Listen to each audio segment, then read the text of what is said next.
Okay, welcome to the first episode of inteNsifyCharts server podcast. Today we're joined by Tyler, who is our producer. We got Emmett, we got Randy, and Sean. Unfortunately, Jolly is not going to be here today for this episode because he has other things to do. We're going to be talking about hip-hop related topics, and for the first one, we're going to be going over KOD and its anniversary. Today is 420, and this marks the 1-year anniversary of KOD. And today we're going to be going over a replay and review of KOD. So first of all, I'm going to be going over the intro. My thoughts on the intro were, it was pretty good. I liked the ad-libs in it and all the things he had. He didn't, actually rap in it, but he had those messages in it where, it's an anti-drug, anti-lean, message. Anybody else have any thoughts on KOD's introduction? Hey, I have a thought on the KOD introduction. I think the introduction it was kind of nice because it was like a slow and smooth, steady paced, had a slow and smooth, steady paced voice to it, and it introduced the album. And at the end it said "Kids on Drugs," and I was kind of getting a vibe from it and feeling on how the album would be like. It's pretty good for an intro, even though there wasn't that much rapping on it. For J. Cole's, one of his albums where he has no features at all, and it's, what platinum is it? Is it double 1 platinum or double? Double platinum with no features. That's quite amazing for J. Cole, and he's really one of the most amazing artists of our generation. People say that he's on par with Kendrick Lamar, and that they are the two Biggie and Tupac of this generation. As you can keep that in thought if you want to have that as your opinion. In my opinion, personally, I find J. Cole as one of the best artists of our generation right now. But personally, I prefer Tupac or Biggie over J. Cole, even though J. Cole has his assets, which are better than them. I think. Anybody have any thoughts on J. Cole himself? Slander for this, but I kind of think J. Cole's better than Tupac. I mean, it's your opinion. Your opinion. You keep holding it. If anybody disrespects your opinion, then hey. Because Tupac and J. Cole, they're about different similar things. Like Tupac, he's like, "Hey, I'm this big gangsta," but J. Cole, I think he raps about more real I think he preaches more real things, and he has better beats and a better voice, and he raps about better topics.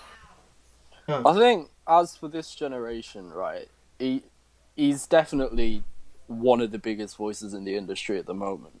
There's no doubt about that. And he does, discuss a lot of important topics, especially with KOD. I think he can be a bit inconsistent sometimes, but, the message is there within everything that he tries to do. So he has to be well respected in what he does and what he's already done for the music industry. And I totally agree on that. And some people say that 1985 was a diss track to the people who disrespected him, but it actually wasn't.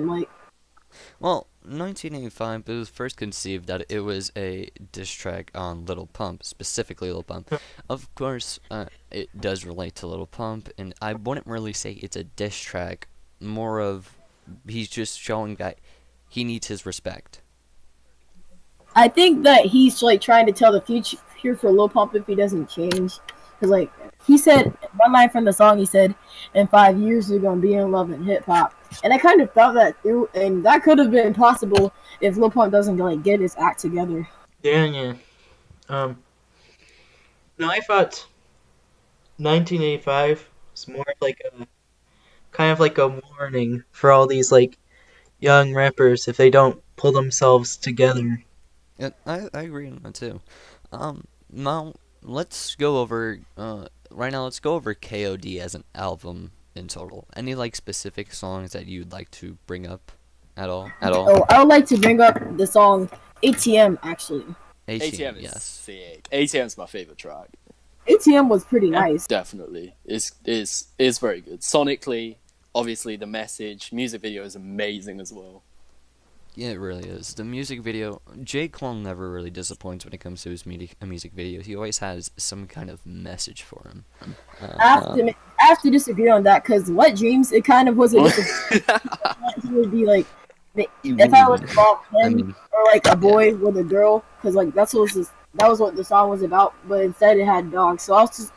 Oh yeah, today we're actually gonna be joined by Jolly John, but he's not gonna be talking necessarily because he can't. He's gonna be typing in chat, so I will relay what he says.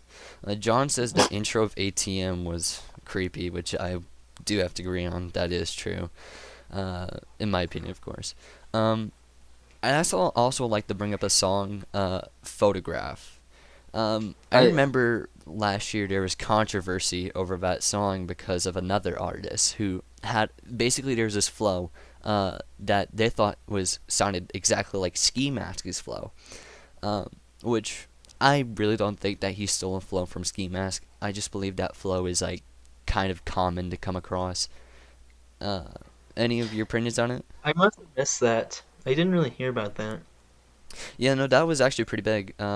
Like, people are calling out J. Cole. I don't think Ski Mask ever once called out J. Cole for that, which kind of diffused the whole situation. Like, to be honest, I don't think J. Cole was intentionally trying to steal Ski's flow from Baby White. It was all just a coincidence. Like, yeah. He just, like, pulled it all out himself, and then people just put it out of context and then just created something that was stupid. Yeah. Well, overall, my opinion on KOD was that it's not J. Cole's best album. I think a lot of people could agree on that. But for an album that he made under certain situations that were happening, such as all these young rappers overdosing on drugs, and basically he wants to push this narrative. This is what I totally believe, is he wants to push this narrative that we should drop all this drug abuse acts in hip-hop and not have us be controlled by the popular idea that we need to have and use drugs to be cool. And based on the KOD acronym, like, it stands for Kids on Drugs. And I'm thinking he's referring to the rappers who are drug addicts as kids because they're young rappers in the game. And, like, they rap about lean, OxyContin, pills, all that stuff. So he calls them kids on drugs. So like he basically made an album out of those rappers. KOD also has other meanings as well, like King on Drugs. They got the other one that was something overdose. King of Drugs. King Overdosed and Killer Demons. Yeah, that's it. Killer Demons and King Overdose. Thank you. Overall, when it comes to having to rate KOD, I would probably give it a solid 8.5 out of 10. Oh, that's alright. It's a bit lower, but that's not a bad rating. I respect your opinion. I didn't like it. I kind of agree with that. It's at least an 8. In my opinion, it's at least an 8. Okay, I'll give it around probably a 7. I mean, I liked the album initially when I listened to it, but I don't think the only track that I actually bothered revisiting off the album was ATM. And I looked at KOD sometimes. I can appreciate KOD for what it is. It's just, I don't think it has too much replay value. But then again, of course, you know, with the whole concept and everything, I can respect it.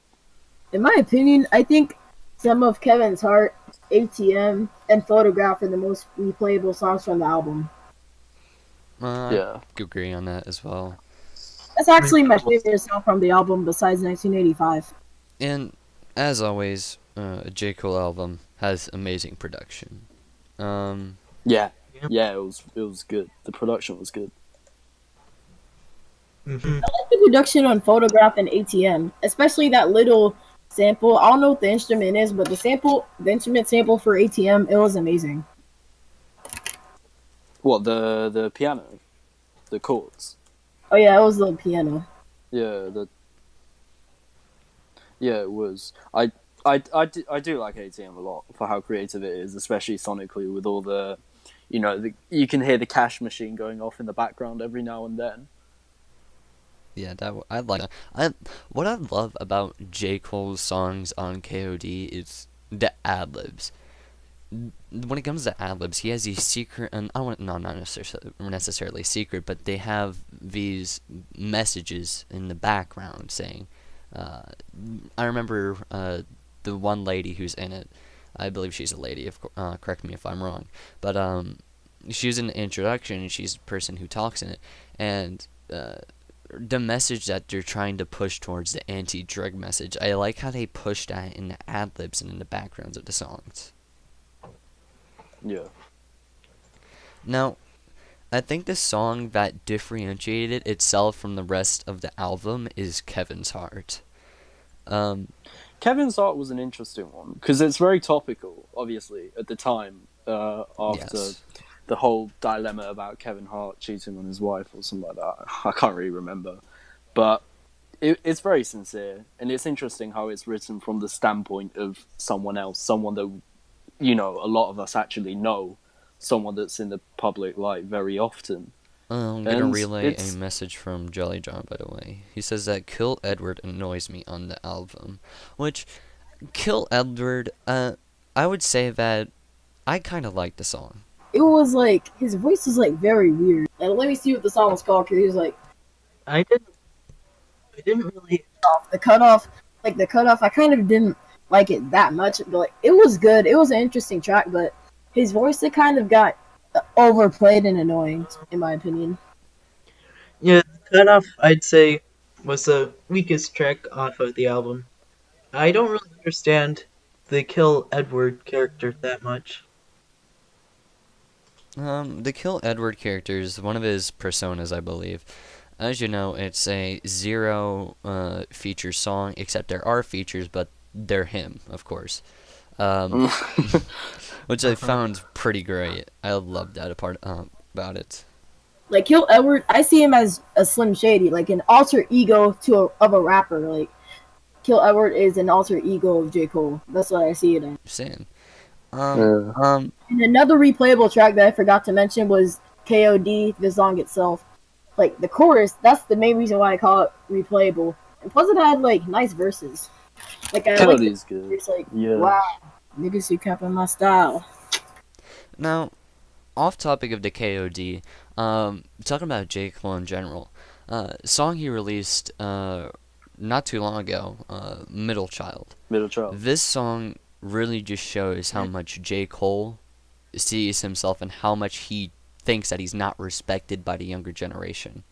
And plus it showed how much connections he has with other rappers. Because, like, he says he was gonna eat with Jay-Z for lunch, and he got a gift. It was a watch from Drake, and he was talking with Kodak, and he was like the other people from Dreamville. Like, it also showed that on how he feels is that... Oh wait, I had lost of words. Anybody else have any opinions on Middle Child? I mean, Middle Child, it's clear what he's doing. It's kind of like a bit of a showboating moment from Cole, and after, you know, the success of KOD and everything, he's kind of boasting and kind of telling everyone that he needs to be more well respected. Which I believe he can say about all he wants, because he deserves it. Niggas been counting me out. Like, that was, like, part of what he said so he could get respect. Because, like, that's what I meant to say. He felt like he needs a little more respect, and that he's gonna, like, come back in the game sooner or later when we don't see it, or when we, like, feel it coming. So, what Jolly John says, and what his opinion on Middle Child is that he tells us that the message of Middle Child is that he's saying is in the middle of two generations. Such generations are the new generation and the old generation of hip hop and rap. I agree with that. Which that's 100% true. Like, that's what he's clearly saying in the song. Now, it says that in the song. Talking about J. Cole as well is that he has a lot in the future for us. Revenge of the Dreamers 2, a part of his collective rap group, Dreamville. He's going to be having such artists such as Ski Mask, Jid, and other artists on there.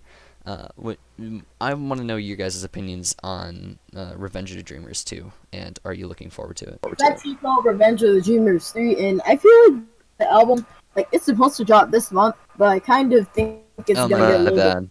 It looks very good, because it has nice features. It has some of the people from Dreamville, like Ari Lennox, Boz, J. Cole, Black, and JID. It also has some outsiders like Ski Mask and Lil Baby.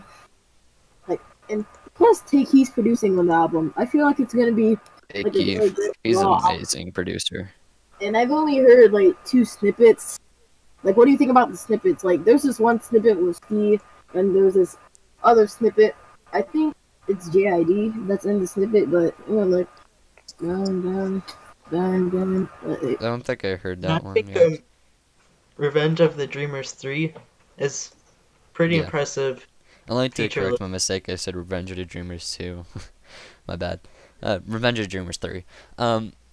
Overall, my opinions on it is that there's so many artists going to be included into that collective album that I honestly don't know.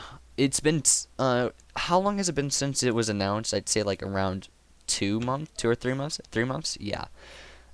And I remember when they said that they finished basically recording all the songs on it, and I think that was like around a month or so ago. Just how many artists there are on it, it's going to be taking quite a while to finish like all the production. And what isn't it supposed to drop on February 22nd? Because JID talked about it, and he posted a picture of a road sign that said 222, which we thought was February 22nd. Well, that may have not been like a release date in general. It may have just been marking a a checkpoint into the album on where they are at. It could have been that they're done with production and that they're waiting to basically get all the legal issues out and basically waiting to post the album, stuff like Clearing that. Can take a while. I think it may have been. Yes, clearing takes quite a while. I believe, especially with that many artists. Live stream, J. Cole said that he was waiting on the mixing to be done.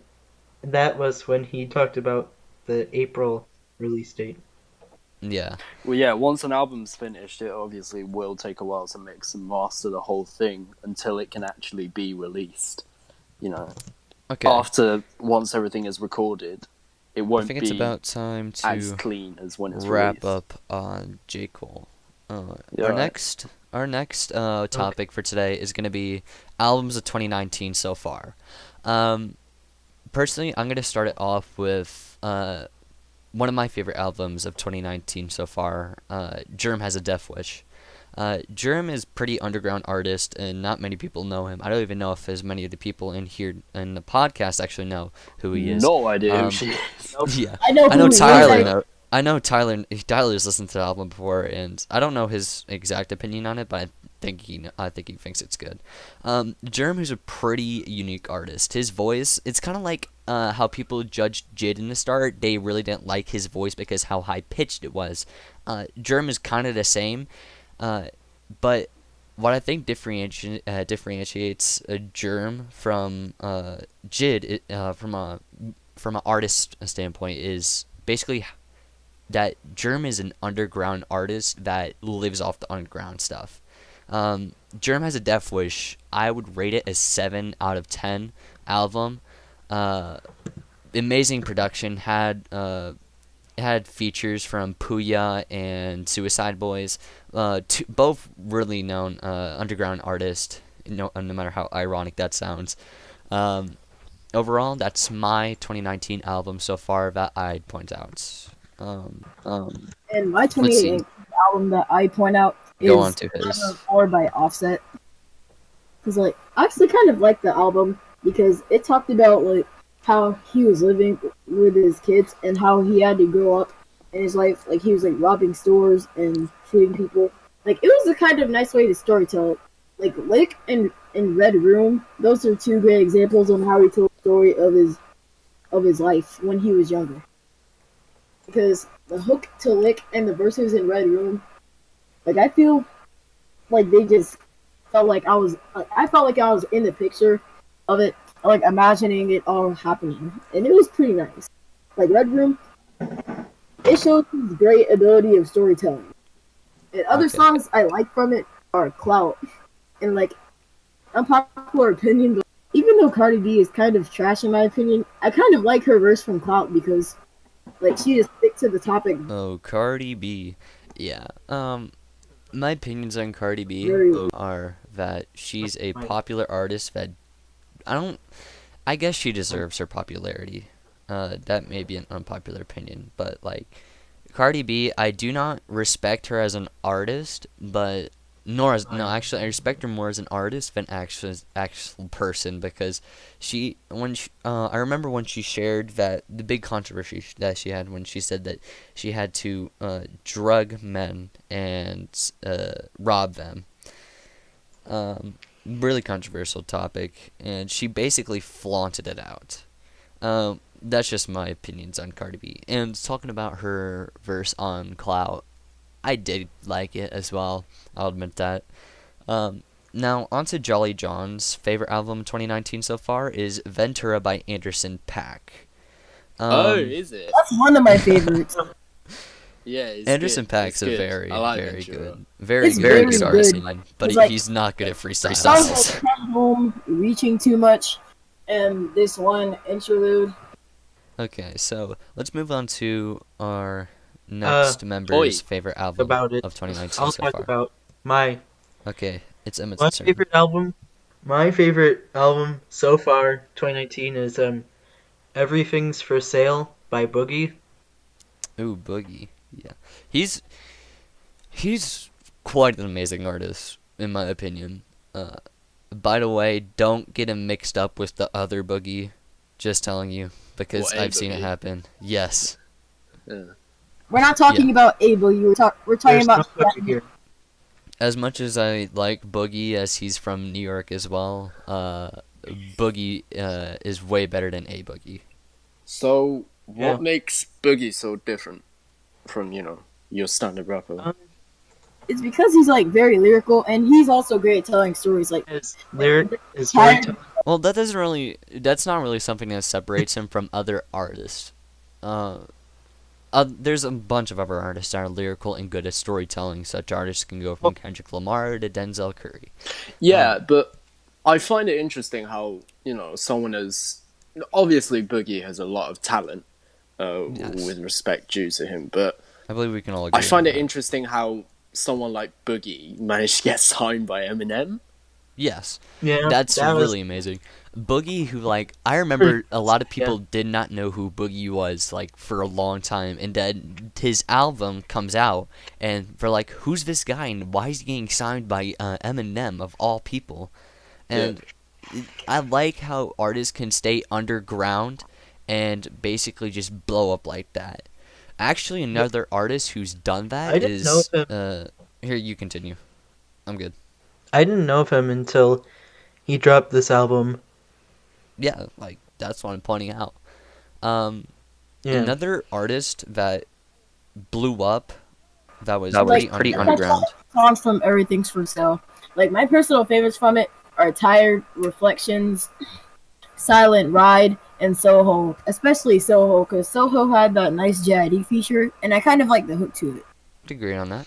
Something I'd like to bring up about artists blowing up out of nowhere is artist by the name of Jasiah.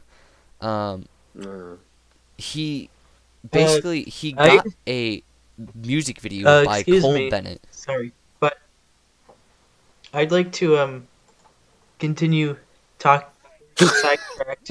I want to talk about the album some more. I really like Boogie's songwriting skills. His hooks are catchy, and he gets pretty introspective with his lyrics. On Silent Ride is a good example. I think we can all agree that Boogie is an amazing storyteller and lyrical artist. But the thing that makes Boogie different from other lyrical and good storytelling artists is what he tells in his stories. It's not the same as other rappers who are also lyrically and storytellingly gifted. He talks about his own problems and that do not relate to other artists. Alright, hey, can we go to the next topic now? Well, has Sean... Yeah, Sean hasn't even given his fucking best 2019 I'll keep it short. Alright, in terms of what I thought was the best so far, I'm bringing the UK into this, me being me. It's this artist that goes by the name of Little Sims, who I think was I've heard of born in Lil London. Sims. She is basically she's a rapper. She's been quite critically acclaimed.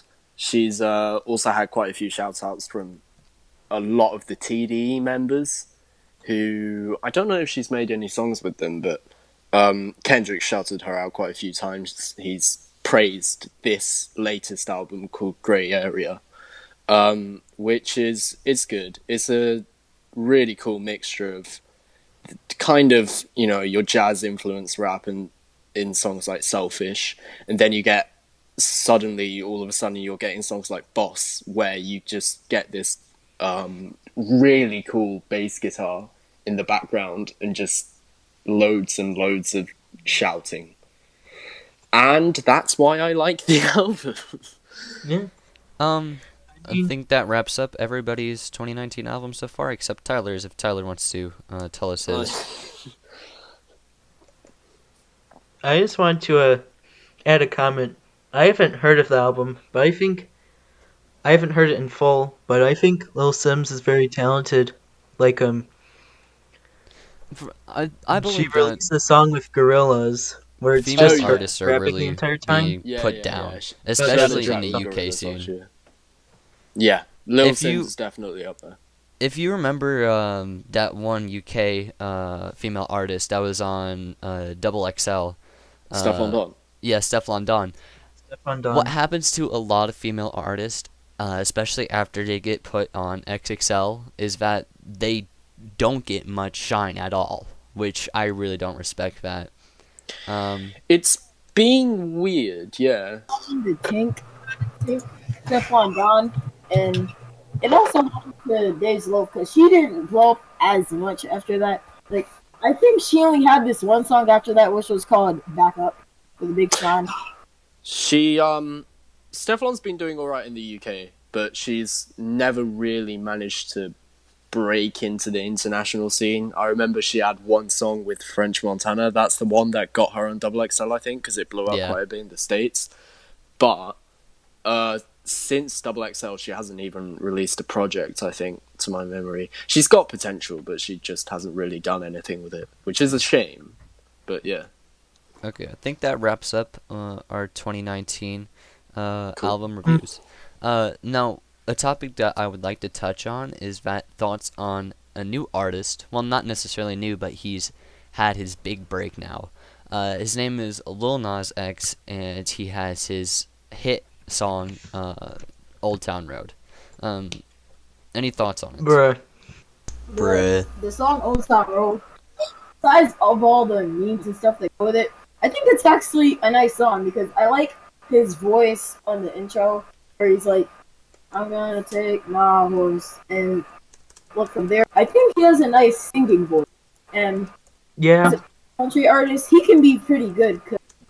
It's enjoyable on more than just a basic meme level. And that's just I feel like Old Town Road was just a meme song that was never expected to blow up, but it accidentally blew up. And just like, there could have been a billion other country trap joke songs that could have blown up. But it ended up being Old Town Road because it was catchy. Did y'all hear the Old Town Road remix? Yes, Yes, with that is Billy Ray Cyrus. That is I enjoy legendary. that a lot. I will have to say, 2019, that song is as legendary as it gets. Didn't it break Drake's record for first week streams? It did. It It broke, so. I think, God's plan. One song in the world. I learned that It did Billy get Ray number one Cyrus song in the world. can rap pretty decently. Country trap, artists, like, he's been getting a lot of criticism for Old Town Road because a lot of people are claiming this is basically our new generation of country trap, because Lil Tracy and Lil Uzi Vert were known for their song, which was a country trap album. Horses in my car like a farmer. Yeah, like a... And there's this also song called Yup on My Tractor, which came out in 2018, I believe it was, which was also a country trap song. But I think that song was like more of like memes and stuff. Besides, I think Old Town Road was more serious than Yup on My Tractor. most definitely. On my tracks is a sick song. Yep, on my track like, is still a sick song. Trust me. That bangs. Like It does Lil bang. Nas X, he's describing like the country life, and what's Tracy doing? What I remember is that what he said is that he doesn't want to be like other artists. He wants to be unique, which I think that all artists should aspire to do and find their own unique voice in the rap and hip hop industry. Yeah. Alright, can we go to the next topic now? Yes. Talking about Sure. artists like Lil Nas X and his blow up, and how we're having all of these enjoyable songs which are not serious. Nipsey Hussle, a rap legend. He died due to being shot at his own store. Yeah. Very tragic thing. I personally believe that our rap generation is taking rap way too seriously. And I like having artists like Lil Nas X, who doesn't rap about such serious stuff as much as other artists, and like bring more humoristic topics into their music. I have a few things to say about the artist. Like, the artist's name was Nipsey Hussle, and he was actually a great, proud black man who like gave back to his community. And I do not think he deserves to get publicly made on the news, because this reporter named Laura publicly laughed about his death when she reported it. Oh, I saw that. That's that was terrible. bad. I remember that seeing was that. Really bad. Yeah. I just hate how our generation has to take rap so fucking seriously. Like, pulling up on people with guns. That's so stupid. Like with X, like, why did X even get shot? Like, we don't know how he got killed, or like, I mean, like, why he got No, we know killed. how he got killed, but They like were we don't know like How he got killed. I the meant goal to say why. behind it. Because like X and Nipsey, they didn't deserve to get. I mean, what artist truly deserves to get shot? I don't believe that should be a thing at all in rap, or at all in general. Yeah. Yeah. Alright, I so don't anybody have any much of- last words on the Nipsey Hussle death? Or Nipsey I don't Hussle know in general? much of Nipsey's music, but he sounded like he was a nice guy, and he gave back to his community, and that's respectable. He definitely did give back to his community a lot. He was a super nice guy. Very much. Who was clearly trying to turn his life around from all the gang violence that he used to be involved in. So it's sad. Okay, so let's move on to our last topic of this episode. Artists to look out for in 2019. Now, I very much enjoy this topic, and I think that we can all enjoy this. Okay. My artist that I'm going to choose for this topic is, actually, it's probably going to be two artists, but they're more of a duo, so it's going to be Egover and Kill. Yeah. Their hit song, well, their biggest song yet, is called Hey. Really amazing production and really amazing vocals from both of them. And what I think that separates them from most artists is their ad-libs. It's so amazing. It's just how unnecessary how they put stuff in it, which makes it so good. Can I have a discussion on Egobert? Yes. I think Egobert's ad-libs are like what makes his music so unique and super better, because like, I've heard him on a feature on this one song called wait, I don't know what it's called, but he started off with the lines, "You fucking idiot, I crack obsidian." It's just, I love this about these kind of artists, is that they bring so much humor into their work. It's not all about shooting and killing each other, which I love that about them. Kill, They are fun he made a artists. song called Duck Duck Goose, and the most simple beat you can think of, and just saying Duck Duck Goose a lot, and turning it into a fire song, instead of having songs about gang banging and shooting people. I prefer that, in my opinion. And violence needs to stop. Gang violence really needs to stop. Okay, so let's move on to our next members, artists to look out for in 2019. Let's start with Emmett. I don't know. It's kind of tough. All right, move on to someone else then. All right, Okay, can I let's go? move on to Go on. Randy. All right. So I actually have two artists that we should look out for in 2019. My first artist is this rapper named DaBaby. He blew up from his DaBaby. Yeah, song he's blowing up right with now. Going Baby and Suge. I actually really like Suge. It has like a nice beat, and he actually spits some real stuff on it. But my favorite one from him besides Suge probably has to be Baby's song. So I feel like this guy could be a really nice guy in person, and actually spits a lot of rhymes. And I hope he makes XXL because like he just has to, because his album Baby on Baby is like pretty nice and fantastic. Didn't he murder someone in Walmart? Yeah, and it was legally done. No.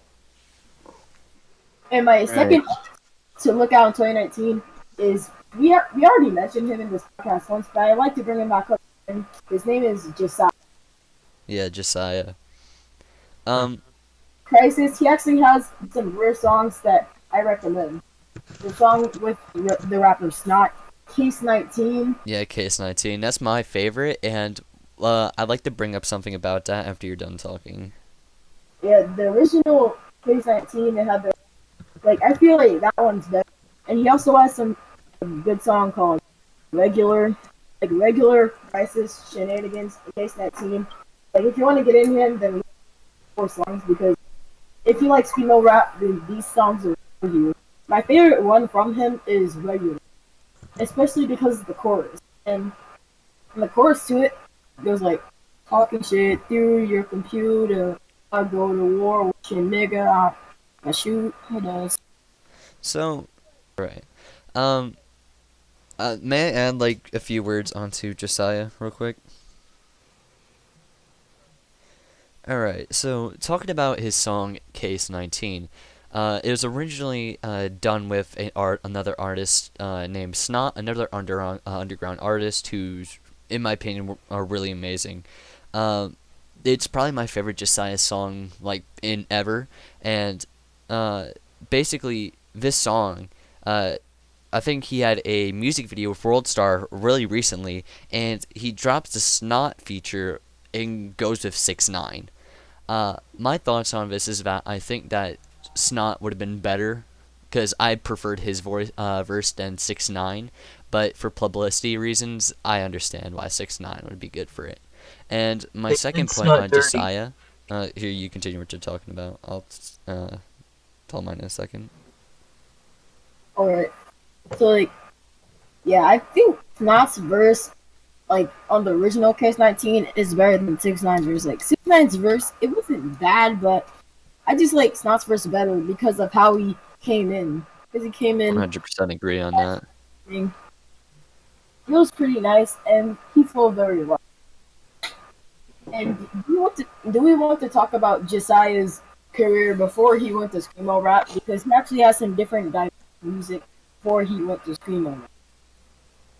Well, he has this one song called "Ha Ha Ha Ha Ha." It's not really that good, but if you want replay value, then listen to that. I mean, Jasiah is not only one type of genre. I don't believe he is. I think that of course he's mostly hip hop, rap, and more of a metalish tone. I mean, he has a song, I'm pretty sure it's called You Wanted Metal, so here it is. I think that's one of his songs. But my total views on Jasiah is kind of mixed, because an artist like him who's pretty underground gets a music video with J. Cole, of all people. I think that you'd have to be a pretty big artist to get a music video with J. Cole.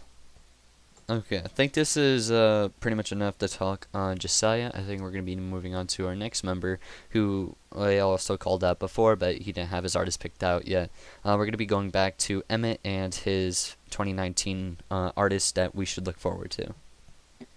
Right. Well, for one, definitely look out for whatever Boogie does in the future. But what artist I want to bring up was Zilla Kami.